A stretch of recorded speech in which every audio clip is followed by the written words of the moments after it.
لاحظوا المافيات في العالم، هناك مافيات السلاح، إذا ما اختلفوا يتقاتلون. مافيا تنهي مافيا بسفك الدماء.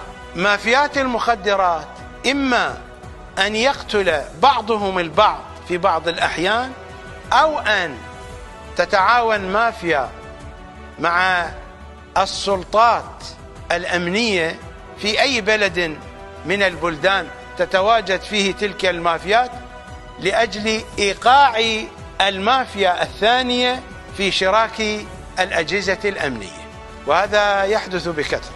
مافيات اللصوصية الدينية لا تشبه مافيات الأسلحة، بيع الأسلحة والاتجار بالأسلحة، ولا تشبه مافيات بيع المخدرات والاتجار بالمخدرات. هي تشبه مافيات القوادين.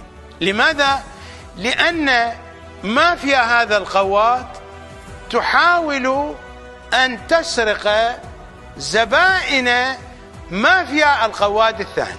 وأعتقد مر علينا كيف أن المرجعية النجفية أكرمت شيخ القوادين وأكبر القوادين في العراق، وقدموا له سيف أمير المؤمنين هدية، وقلت لكم في حينها من أن شبيه الشيء منجذب إليه.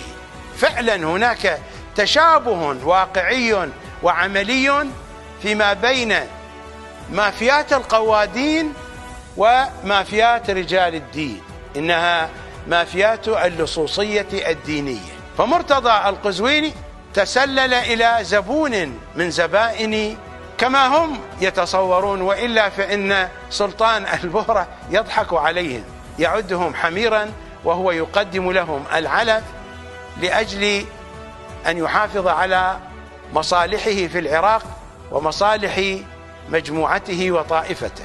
ليس مهما هذا، المال ليس مهما عند البهرة، أموالهم كثيرة وكثيرة، أرقامها خيالية. فهذه الأرقام من الأموال مليون، مليونان، وحتى 100 مليون لا قيمة لها عند سلطان البهرة، لأن أتباع هذه المجموعة حالتهم الاقتصادية مرتفعة جدا، أكثرهم من كبار التجار، وحتى الصغار منهم فهم تجار ومن أصحاب المصانع والمهن والحرف.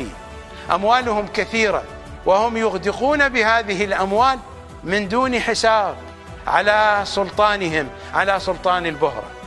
أموالهم كثيرة جدا. على أي حال، المشكلة التي حدثت أن مرتضى القزويني تدخل متلصصا مخاتلا محتالا كي يتواصل مع زبون من زبائن المافيا السيستانية للصوصية الدينية. هذا هو الذي جرى.